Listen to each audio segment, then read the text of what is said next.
Hello friends, welcome back my YouTube channel. तो friends, आज हम इस वीडियो में बनाएंगे पुरानी साड़ी से बहुत ही सुंदर बॉक्स वाला घेर जो होता है वो वाला, एंड जो थोड़ा ट्रेडिशनल जो अभी लेटेस्ट चल रही है वो वाली स्लीव्स यहाँ हम डिजाइन तैयार करेंगे। तो गाइज यहाँ पर मेरे पास ये देखिए, ये वाला मैंने कॉटन वाला फैब्रिक लिया है जो अस्तर के लिए लेना था हमें। एंड यहाँ पर ये वाली साड़ी थी जो इसमें इस तरीके का, पूरे में इस तरीके का बॉर्डर है। तो हमें बॉर्डर कैसे तैयार करना है, हमें इसको बॉक्स वाला बनाना है, यानी कि जो हमारा घेर रहेगा गाउन का वो हमें बॉक्स में तैयार करना है। जो कि मैं ये पहला गाउन मेरे यूट्यूब चैनल पे बना रही हूँ और बहुत ही स्टेप बाय स्टेप तरीके से, यानी आसानी से मैं आपको बनाना से बताऊंगी कि कैसे आप इसमें एक साड़ी में बॉक्स वाला गाउन बना सकते हैं। तो सबसे पहले हमें यहाँ पर कॉटन वाले फैब्रिक पर इसकी कटिंग करनी है, उसके बाद हम मेन फैब्रिक पर कटिंग करेंगे। तो जो ये हमारा फैब्रिक है, यहाँ पर मैंने 2.5 मीटर के समथिंग ये फैब्रिक लिया है। ऊपर से आधे मीटर में हमारी चोली वाला हिस्सा निकल जाएगा। स्लीव्स में हमें यहाँ पर निकालने नहीं है, यानी कि स्लीव्स हमें यहाँ पर अस्तवारी नहीं निकालें। तो यहाँ पर ये देखिए, मैंने 2 पैटर्न यहाँ पर कट करके रख लिए हैं फोल्ड करके। ये हमारी फोल्डेड साइड है जो 4 तह में यहाँ पर बिछा हुआ है। मैंने अपनी तरफ बंद वाली साइड रखी है। अब यहाँ से हम शोल्डर का मार्किंग लेंगे, यानी कि सबसे पहले मैं आपको कपड़े की चौड़ाई और लंबाई दिखा देती हूँ। चौड़ाई यहाँ पर 14 थी, लेंथ में मैंने 19.5 लिया है, जो कि हमारी चोली के लिए लंबा है। जितना आपकी चोली में लेंथ रखनी उतना आपको यहाँ पर 1 से 2 इंच मार्जिन नीचे लेंथ में रखना है। शोल्डर पे मार्किंग करते हुए आर्मोल पर भी हम निशान लगा लेंगे। जितना आपका शोल्डर है उसका हाफ करते हुए आप यहाँ पर शोल्डर पे मार्किंग करें एंड आर्मोल पर इस तरीके से निशान बना ले। एंड ऊपर से इस तरीके से 1 इंच ऊपर रखते हुए हल्की सी आर्मोल पर यहाँ पर गोलाई लगा दे। तो गाइस, मैं ये गाउन का पैटर्न आपको हमेशा बताती रहती हूँ। चोली की हमेशा वैसे ही कटिंग होती है जिससे मैं गाउन की कटिंग करती हूँ, पर ये वाला गाउन हम प्रिंसेस कट में से लेंगे तो यहाँ पर चोली की लेंथ हम ज्यादा रखेंगे। सबसे पहले 15 इंच हमारी कंप्लीट रहेंगी। यहाँ पर 16.5 इंच मैंने यहाँ पर मार्जिन लिया है, जो हमारा सिलाई में चला जाएगा ऊपर से, शोल्डर में से और नीचे भी की तरफ। अब इस तरीके से जो हमने चेस्ट का 4th पार्ट यहाँ पर मार्किंग किया था, सेम वैसे ही यहाँ पर 4th पार्ट मार्किंग करना है वेस्ट का, और प्लस 1.5 इंच हमें यहाँ पर टक्स का लेना है, जो कि हमारा प्रिंसेस कट में होगा। वो वाला टक्स हमें यहाँ पर 1.5 इंच का मार्जिन मैंने पहले से ले लिया है। अभी निशानों को इस तरीके से हम मिला देंगे। जो ये हमारा मार्जिन वाला है, नीचे से हमें इस तरीके से स्केल को रखेंगे। ध्यान देखिए मैंने किस तरीके से रखा है, इस तरीके से हमें ऊपर आर्मोल की तरफ रखना है इसको। गले की विड्थ मैंने यहाँ पर लगा ली है। जितना हमें नेक की लंबाई एंड चौड़ाई चाहिए उतना मैं यहाँ पर मार्किंग कर लूंगी। आप अपने अकॉर्डिंग कर सकते हैं, जैसे कि आपको अगर चौड़ा कम चाहिए तो आप उसके अनुसार लगा सकते हैं। मैं सेम मेरे कस्टमर के अकॉर्डिंग यहाँ पर मैं सिलाई कटिंग करती हूँ। जितना कस्टमर के बैठता है उतना हिस्सा यहाँ पर कट करती हूँ। तो आपको सिंपली आता ही है चोली कैसे कट करते हैं। तो सबसे पहले ऊपर वाला बैक हिस्सा हम कट कर लेंगे इस तरीके से। तीनों साइड से मैंने बराबर हिस्सा कट कर लिया है। अब नीचे से हल्का सा हम डाउन करेंगे, आधा इंच। बैक पार्ट को हम इस तरीके से यहाँ पर डाउन करेंगे और नीचे से दोनों को साथ में नहीं कटेंगे, पहले ऊपर वाला हिस्सा कट कर लेंगे। नीचे वाला हमारा प्रिंसेस कट का रहेगा तो इसमें थोड़ा मार्जिन ऐड करना पड़ेगा उस हिसाब से। तो यहाँ पर 1 इंच एक्स्ट्रा मैंने फिर से बढ़ा दिया है, जो हमारा प्रिंसेस कट में काम आएगा। तो इसलिए मैंने इसकी लेंथ इतनी ली थी। अब यहाँ से आर्मोल की वापस शेप लगाएंगे जो बॉक्स हमें बनाना है, क्योंकि हमें यहाँ पर फ्रंट आर्मोल की गोलाई लगानी है। तो ये इस तरीके से इजी रहेगा। आर्मोल पर आप पहले बॉक्स बना ले, या फिर अपने हिसाब से, अगर आप ट्रेंड है तो अपने हिसाब से आप यहाँ पर गोलाई लगा सकते हैं। मैंने आपको यहाँ पर दिखाने के लिए इस तरीके से बॉक्स बनाया है। और फ्रंट जो हमारा नेक रहेगा उसका भी मैंने यहाँ पर निशान लगा लिया है, जितना मुझे चाहिए लंबाई और चौड़ाई में। अब यहाँ पर भी हम गले की गोलाई लगा देंगे इस तरीके से। अब हमें यहाँ पर नीचे से कमर की तरफ से हमें 4 इंच दूरी पर निशान लगाना है टक्स के लिए। ऊपर से हमें बस्ट पॉइंट देख लेना है कि कितना आ रहा है, यानी कि आधा इंच हमें ऊपर से छोड़ते हुए सिलाई का मार्जिन। तो बस्ट पॉइंट हमारा 10 इंच पे आ रहा है। इस तरीके से देखिए, जो मैंने निशान लगाया वहां से 10 इंच पे हमारा बस्ट पॉइंट आ रहा है। ऊपर से भी हमें बस्ट पॉइंट जो हमने लगाया वहां से 4 इंच पे निशान लगाना है।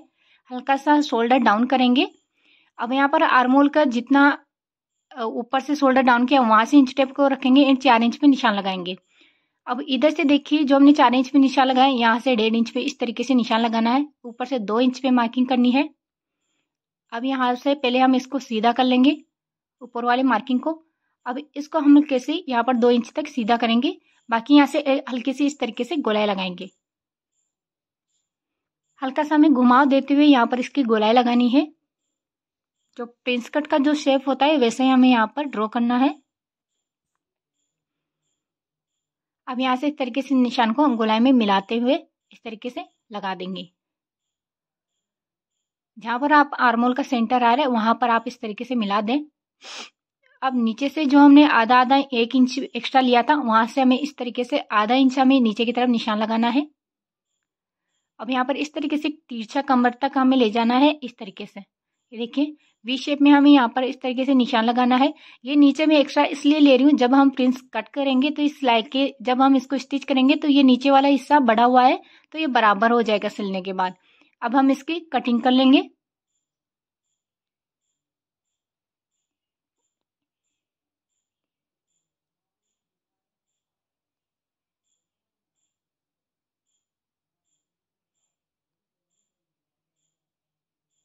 तो यहाँ पर ये देखिए प्रिंस कट के हमारी कटिंग हो चुकी है। अब हमें ये जो फैब्रिक हमने कट किया था उसको मेन फैब्रिक पर भी कट कर लेंगे।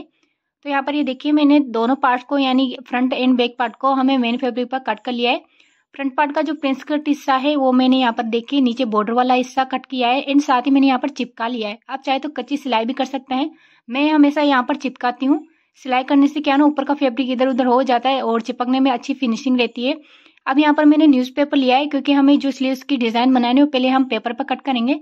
जितनी आपकी स्लीव्स की लेंथ है उतना आप ले, 2 इंच यहाँ पर एक्स्ट्रा मार्जिन ले फोल्ड करने के लिए। आर्मोल की हम यहाँ पर लेंथ ले लेंगे, 9 इंच आर्मोल की लेंथ लिए। अंदर से डीप गोलाई के लिए हम यहाँ पर 3 इंच पे मार्किंग करेंगे। 3 इंच की यहाँ से हम आर्मोल की गोलाई लगाना शुरू करेंगे। अब यहाँ से 2 इंच ऊपर एक्स्ट्रा और मार्जिन लेंगे, इस तरीके से ऊपर निशान लगाएंगे। अब यहाँ से हल्के सा घुमाव इस तरीके से देंगे हम। आपको न्यूज़पेपर पे ठीक से दिखाई नहीं दे रहा होगा, आप देख सकते हैं स्लीव्स बहुत नॉर्मल है कटिंग करना। इसलिए अगर आपको गाउन बनाना आता है तो स्लीव्स भी कट करना आता होगा। तो इस तरीके से आप अगर आपके पास शेप हंटी नहीं है तो आप अपने अकॉर्डिंग इस तरीके से घुमाव लगा दें। अब यहाँ पर हम सेम आर्मोल जैसे हम स्लीव्स की कटिंग करते हैं सादा वैसे ही सिंपल कटिंग कर लेनी है पहले तो इसकी। अब हमें यहाँ पर बीच सेंटर से टक्स यहाँ पर हल्का सा कट लगाना है। अब यहाँ पर देख लेना है एक साइड की आर्मोल को हमें नापना है कितना आ रहा है, 10 इंच आ रहा है। अब हम इसका हाफ करेंगे तो कितना होगा यहाँ पर 5 इंच। तो यहाँ पर 5 इंच पे हम निशान लगाएंगे और नीचे से भी हम स्लीव्स की लेंथ ले लेंगे कि कितनी हमारी लेंथ आ रही है उसका हम हाफ कर लेंगे। तो यहाँ पर 16 इंच हमारी लेंथ आ रही है तो 8 इंच पे इस तरीके से इस पे हाफ पे निशान लगाएंगे। अब यहाँ पर इन दोनों निशानों को इस तरीके से गोलाई देते हुए हमें यहाँ पर मिला देना है। ये देखिए मैं किस तरीके से मिला रही हूँ, आप वीडियो में देखिए अच्छे से। आपको बहुत ही स्टेप बाय स्टेप तरीके से मैं आपको इस स्लीव्स की डिजाइन बता रही हूँ और बहुत ही न्यू पैटर्न है, आजकल बहुत ही ज्यादा ट्रेंडिंग में ये स्लीव्स चल रही है। सेम वे से आप अलग बॉर्डर पे भी इसको निकाल सकते हैं। अब जो हमने पीस कट किया था डिजाइन का उसको इस तरीके से, स्केल हमारी 1 इंच की होती है तो इस तरीके से हमें 1 से 1.5 इंच का, जितनी आपकी स्केल की चौड़ाई है उतना आप यहाँ पर लाइनिंग बना लें, यानी रो हमें बनानी है यहाँ पर। और इसको इस तरीके से हम कट कर लेंगे। पूरा एंड तक कट नहीं करना है, हल्का सा हमें जॉइंट छोड़ना है। अगर आप पूरा कट कर लोगे तो ये बिल्कुल, अब जब हम फैलाएंगे इसको तो बिल्कुल अलग अलग हो जाएगा। तो हमें हल्का सा इसमें जॉइंट रखना है और इसको हम कट करते जाना है जहाँ तक हमने निशान लगाया है। अब इस वाले को हमें मेन फैब्रिक पर कट करना है, यानी कि जो हमें साड़ी का बॉर्डर है यहाँ पर मैं बॉर्डर पे ही इसको कट करूंगी। पूरी साड़ी जो हमारी ग्रीन है उस पर नहीं करूंगी, उसकी हमारी स्लीव्स कट होगी, बाकी इस हिस्से को मैं बॉर्डर पे कट कर लूंगी क्योंकि थोड़ा अलग एंड यूनिक ये थोड़ी डिफरेंट बनकर तैयार होगी। आप देखना बनने के बाद कितनी ब्यूटीफुल हमारी ये स्लीव्स बनकर तैयार होगी। और इस तरीके से मैंने यहाँ पर इसको अच्छे से पिनअप कर लिया था और इसके बाद मैंने कटिंग करने के बाद इस तरीके से इसमें टक्स आएंगे। जैसे देखिए मैं बना रही हूँ, यानी कि इन जो हमने कटिंग की है इनको वापस हम जमाएंगे।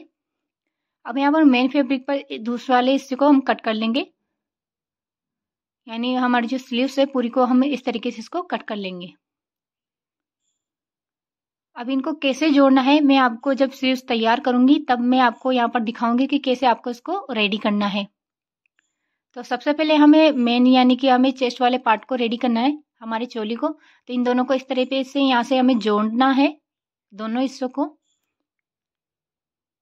ये देखिए इनको हम इस तरीके से जोड़ के कंप्लीट कर लेंगे। साथ ही हमें जो नेक की मैंने यहाँ पर पट्टी कट कर ली थी तो यहाँ पर इस तरीके से दोनों पे पट्टी लगा लेंगे। नेक की जो हम फिनिशिंग करेंगे दोनों पार्ट की, बैक और फ्रंट पार्ट की, तो दोनों पर हम नेक की पट्टी लगा के इनको फिनिश कर लेंगे। तो चलिए सिलाई मशीन पर हम देखते हैं। तो सबसे पहले हमें इन हिस्सों को जॉइंट करना है। तो कैसे जॉइंट करना है, हमेशा आपको नीचे की तरफ से ही जॉइंट करना है, ऊपर की तरफ से नहीं करना है। हमेशा आप आर्म होल की तरफ से जॉइंट नहीं करेंगे। जो भी आप प्रिंस कट की जो कटिंग करते हो, ब्लाउज हो या गाउन हो, जो भी प्रिंस कटिंग हो, तो आप इस तरीके से नीचे की तरफ से, कमर के हिस्से की तरफ से आप जॉइंट करना शुरू करें। तो ऊपर से अगर आपके एक्स्ट्रा बढ़ भी जाए तो आर्म होल की गोलाई देते हुए आप उसको एडजस्ट कर सकते हो। अगर आप नीचे से ऊपर से जोड़ेंगे और नीचे एक्स्ट्रा बढ़ गया तो ऊपर का प्रिंस कट छोटा हो सकता है। तो इस वजह से आप हमेशा नीचे से सिलाई करना शुरू करें। अब यहाँ पर दोनों हिस्सों को मैंने जॉइंट कर लिया है। अब हमें यहाँ पर इसकी गले की फिनिशिंग करनी है। तो जो हमने यहाँ पर ये पट्टी ली है, नेक पट्टी मैंने पहले यहाँ पर कॉटन वाले फैब्रिक में कट की थी, तो इसको हम जॉइंट करेंगे। तो उससे पहले हमें एक सिलाई लगा देनी है। नीचे से इसको हल्का हल्का फोल्ड करते जाएंगे और एक कच्ची सिलाई लगा देंगे ताकि इसके धागे ना खींचे। तो दोनों पट्टियाँ यहाँ पर मैंने सिलाई लगा के रेडी कर ली है। अब एक एक पट्टी को हम इस तरीके से लगाएंगे इस पे और यहाँ पर एक सिलाई लगा देंगे। आप चाहे तो मुकरम वाली पट्टी भी यहाँ पर यूज़ में ले सकते हो। मैं सादा पट्टी यहाँ पर लगा रही हूँ क्योंकि हमारी जो फैब्रिक है वो बिल्कुल ढीला नहीं है, थोड़ा इसमें कलप है यानी थोड़ा कड़कपन है, तो अपने आप गले की फिनिशिंग इसमें आ जाएगी। अब इसमें हल्का हल्का छोटा छोटा कट लगाएंगे और अभी हमें यहाँ पर इसमें फोल्ड करके सिलाई नहीं लगानी है, इसको ऐसे ही फिनिश करना है। यानी कि इसको अच्छे से नाखून से प्रेस करते हुए नीचे की तरफ मोड़ लेंगे और दूसरी स्त्री को भी हम इस तरीके से यहाँ पर रेडी कर लेंगे, यानी कि बैक पार्ट को हमें रेडी कर लेना है। तो यहाँ पर ये देखिए मैंने बैक पार्ट पर भी लगा दी। अब जो हमने नीचे कमर की तरफ एक कट लगाया था सेंटर में, यहाँ से हमें कट के दोनों साइड पे 4-4 इंच पे मार्किंग करनी है। ये हमारा बैक पार्ट है, इस पे हमें टक्स लेना है, तो इसलिए मैंने यहाँ पर सेंटर पे मार्किंग कर ली थी और ऊपर से लेंथ में हम कट का निशान लगाएंगे, यानी कि जो हमारा टक्स होगा वो 5 इंच की लेंथ पर होगा। मैं हमेशा चोली में मार्किंग जो बैक का हमारा टक्स होता है या टक्स वाली जो चोली होती है उसमें 5 इंच का ही टक्स लेती हूँ। आप चाहे तो अगर आप 5 इंच पे मार्किंग करोगे ऊपर से, अब कंधे के यहाँ से आप इसको नापना शुरू करोगे तो ये 10 इंच पे ही मार्किंग आएगी, यानी बस्ट का जो पॉइंट होता है वो 10 इंच पे ही आता है। नीचे से अगर आप 5 इंच पे निशान लगाओगे तो आप चाहे तो नाप कर भी देख सकते हो। मैं हमेशा अंदाजे से ऐसे लगाती हूँ तो मेरा परफेक्ट ही बैठता है। अब यहाँ पर हम टक्स की सिलाई कर लेंगे। तो यहाँ पर ये देखिए दोनों टक्स मैंने यहाँ पर रेडी कर लिए हैं। अब हमें यहाँ पर शोल्डर पे सिलाई लगानी है। तो दोनों शोल्डर को इस तरीके से मिलाना है एंड जो गले की पट्टी है उनको भी इस तरीके से सिलना है ओपन करके। फिर उसके बाद हम फोल्ड करके सिलाई लगाएंगे गले की किनारे पर। तो इस तरीके से क्या होता है, अंदर की जो सिलाई होती है पट्टी शोल्डर की जो सिलाई होती है वो आधे हिस्से तक हमारी दब जाती है और नेक के यहाँ से निकलती नहीं है बिल्कुल भी। तो हम ऐसा गले की पट्टी को इसी तरीके से आप फोल्ड करें।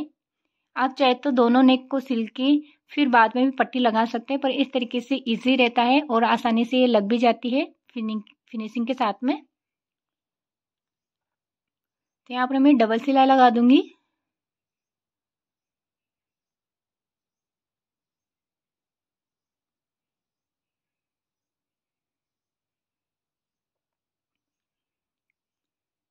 तो यहाँ पर ये देखिए इस तरीके से मैंने शोल्डर पर स्टिच कर लिया है। अब इसको जैसे हम फोल्ड करेंगे तो अंदर की पट्टी को हम इस तरीके से अंदर की तरफ फोल्ड करते हुए गले पर एक किनारे पर इस तरीके से फिनिशिंग की एक सिलाई लगा देंगे ताकि अच्छे से पट्टी हमारी चिपक जाए। बिल्कुल किनारे किनारे पर हमें यहाँ पर सिलाई लगानी है। आप चाहे तो इसको प्रेस करके भी चिपका सकते हैं। तो यहाँ पर मैं पूरे गले पर इस तरीके से राउंडली सिलाई लगा दूंगी।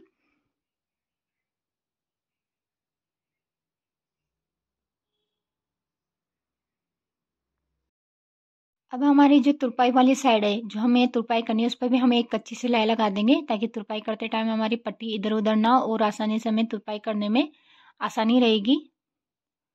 तो इस तरीके से मैं एक कच्ची सिलाई लगा के नीचे की पट्टी को चिपका देती हूँ। यहाँ पर ये देखिए जब हम तुरपाई करेंगे तो इस सिलाई को हम खोल देंगे, जो हमारी बाहर वाली सिलाई है। अब बारी आती है स्लीव्स की। तो जहाँ हमने यहाँ पर इस तरीके से पेपर पेस्टिंग की थी उसको यहाँ पर इस तरीके से टक्स लेना है, किसी भी साइड से आप ले सकते हो। तो यहाँ पर जो हमारे पेपर की कटिंग है बिल्कुल फोल्ड करते हुए पेपर की कटिंग से कटिंग को हमें मिलाना है इस तरीके से। ये देखिए तो अपने आप यहाँ पर स्लीव्स का आकार हो जाएगा।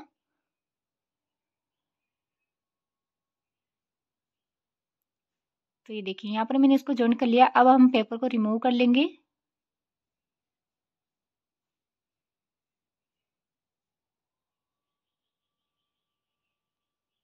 अब जो हमारा इधर उधर एक्स्ट्रा फैब्रिक निकला हुआ है, छोटा बड़ा है, उसको हम कट कर लेंगे। यानी कि जो हमने गेदर्स लिए थे तो थोड़ा ऊंचा नीचा हो गया हमारा फैब्रिक, तो इसको हम इस तरीके से गोलाई में फिनिशिंग कर लेंगे। अब बारी आती है हमें वापस यहाँ पर इसको अटैच करने की। जैसा हमने कट किया था फ्रेम, जो हमने पेपर पे कट किया था, सेम वैसे ही इसको हमें जॉइंट करना है। तो ऊपर से हम जोड़ना स्टार्ट करेंगे, जो यानी कि कम चौड़ा हिस्सा है उसे हम ऊपर की तरफ से जोड़ना शुरू करेंगे। जो नीचे से डीप कटिंग हो रही है उसको हम चौड़ा वाला हिस्सा ही यहाँ पर जॉइंट करेंगे। और सेम जैसे हमने गेदर्स ले रखे हैं वैसे इसको सिल देना है। तो यहाँ पर ये देखिए इसमें सिलाई हो चुकी है। अब नीचे से हम सिल्स पर भी फोल्डिंग कर लेंगे, जो हमने यहाँ वो फोल्डिंग का मार्जिन लिया था एक्स्ट्रा।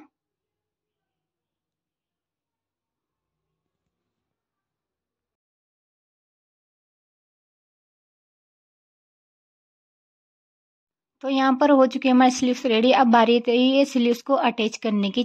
जो हमारी चोली है उसके साथ में हमें अटैच करना है, तो इस तरीके से हमें इसको रखना है। दूसरी वाली स्लीव्स को भी सेम ऐसे ही रखना है।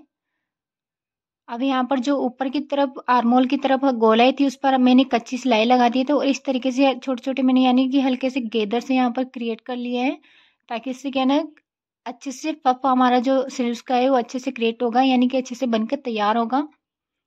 तो आप चाहे तो सिलते टाइम भी आप यहाँ पर हल्के से चुन्नट यानी प्लेट बना सकते हैं। मैंने पहले कच्ची सिलाई से बना लिए थे। और यहाँ पर इस तरीके से ये देखिए तो हमारी ये स्लीव्स बनकर तैयार हो गई, यानी कि दोनों स्लीव्स को मैंने अटैच कर दिया है चेस्ट के साथ में।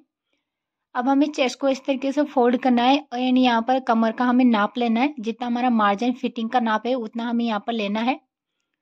तो कमर का मैंने डबल हिस्सा निकाला है, फोर्थ पार्ट की जगह 2 हिस्से निकाले हैं दोनों साइड पे। ये देखिए 2-2 इंच मैंने यहाँ पर मार्जिन छोड़ा है, बराबर लिया है। अब बारी आती है हमारे नीचे की, यानी कि जो कॉटन वाला फैब्रिक है यहाँ पर मैंने इसकी कलियां कट करके रेडी कर लिया था इसको। अब हमें मेन फैब्रिक है जो हमारा साड़ी वाला फैब्रिक पे, इस पे हमें बॉक्स बनाना है। तो इस फैब्रिक की पूरी लंबाई आ रही है पूरी 66। अब हमें यहाँ पर देखना है मार्जिन की चोली का हमारा कितना बैठ रहा था यहाँ पर 19 इंच, यानी कि 19 इंच हमारा ये कंप्लीट आ रहा है। अब 19 इंच पर ही हमें यहाँ पर निशान बनाने हैं कि कितने नंबर का हमें बॉक्स बनेगा। तो ये देखिए 8 नंबर की चौड़ाई है, 3 नंबर छोड़ के फिर 8 नंबर की यहाँ पर, यानी 8-8 इंच पे लेंथ ली है। अब 2 इंच मैंने यहाँ पर इसको छोड़ दिया था, जैसा हमने चोली में छोड़ा था 2 इंच मार्जिन दोनों साइड पे। ये देखिए दोनों साइड पे मैंने 2 इंच मार्जिन छोड़ दिया था। अब यहाँ पर हमें जो हमें बॉक्स बनाना है उसकी लेंथ कितनी रखनी है, यानी कि कहाँ तक सिलाई लगानी है उतना हमें यहाँ पर लाइनिंग बना लेनी है।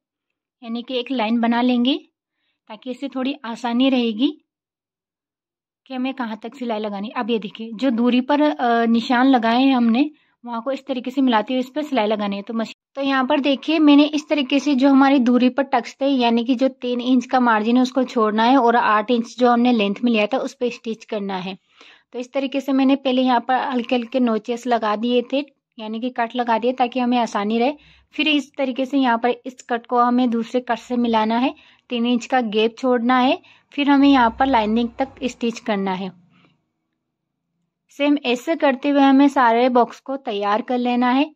तो ये हमारी नीचे की बॉक्स वाली स्कर्ट बनकर तैयार हो जाएगी जहाँ तक ने लाइनिंग ड्रॉ की थी। तो ये देखिए मैंने पूरी पर बॉक्स बना लिए। अब इन बॉक्स पर इस तरीके से उल्टी तरफ से इस तरीके से हम रखेंगे इनको, और या तो आप यहाँ पर प्रेस लगा सकते हैं।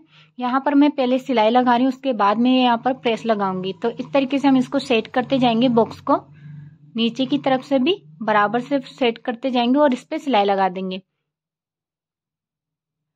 तो यहाँ पर ये देखिए हमारी बॉक्स वाली स्कर्ट तैयार हो चुकी है एंड दोनों साइड को हमें यहाँ पर तैयार कर लेना है। यहाँ पर मैंने चोली का जो नीचे का घेरा है हमने दो पार्ट में रखा है, फ्रंट और बैक के लिए। अलग अलग हिस्से में ही मैं यहाँ पर ज्वाइन करूंगी। तो यहाँ पर ये देखिए दोनों हिस्सों को मैंने रेडी कर लिया है बॉक्स बना के, साथ ही मैंने यहाँ पर आयरन लगा दी थी। और यहाँ पर जो कॉटन वाला फैब्रिक था तो मैंने पहले इसको हम यहाँ पर कली जो होती है कली में कट किया था, और दो ही पार्ट में मैंने इसको कट किया था। दोनों पार्ट को मैंने यहाँ पर रेडी कर लिया है कलियों को जॉइंट करके, एंड नीचे से भी मैंने इस पे एक सिलाई लगा दी थी। अब यहाँ पर इन दोनों हिस्सों को अलग अलग ही हमें यहाँ पर जॉइंट करना है। तो पहले हमें चोली वाला हिस्सा लेना है, जहाँ पर मैंने यहाँ पर देखिए निशान लगाया है वैसे हमें यहाँ पर इसको रखना है। तो पहले इस तरीके से हमें मेन फैब्रिक को रखेंगे, उसके बाद हमें कॉटन वाले हिस्से को रखना है जो हमने यहाँ पर रेडी किया था। दूसरे बैक पार्ट पर भी सेम ऐसे ही रखना है, पहले हम फिर यहाँ पर अंदर की तरफ कॉटन वाला, ऊपर से ये वाला। तो यहाँ पर ये देखिए मैंने दोनों हिस्सों को जॉइंट कर लिया है, कमर के हिस्से से मैंने इनको जॉइंट कर लिया। अब हमें यहाँ पर साइड से फिटिंग लगानी, तो सबसे पहले हमें नीचे वाले फैब्रिक को फिटिंग लगाएंगे, उसके बाद दूसरा फैब्रिक फिटिंग लगाएंगे। तो यहाँ पर ये देखिए मैंने नीचे से भी इस पर सिलाई लगा दी है अच्छे से, और ये हमारा फाइनल लुक आप देख सकते हैं। स्लीव्स का भी कितना सुंदर यहाँ पर लुक आ रहा है। तो फाइनल हमारा वेयर करने के बाद ये हमारी गाउन कंप्लीट होकर तैयार होगी। तो इसका डिज़ाइन आप खुद देख सकते हैं, स्लीव्स का भी पैटर्न आप देख सकते हैं गाइस, कितना ब्यूटीफुल हमारा ये डिज़ाइन तैयार हुआ है। और बहुत ही स्टेप बाय स्टेप तरीके से मैंने आपको यहाँ पर समझाया है बॉक्स वाली कैसे बना सकते हैं। तो thanks for watching my video guys.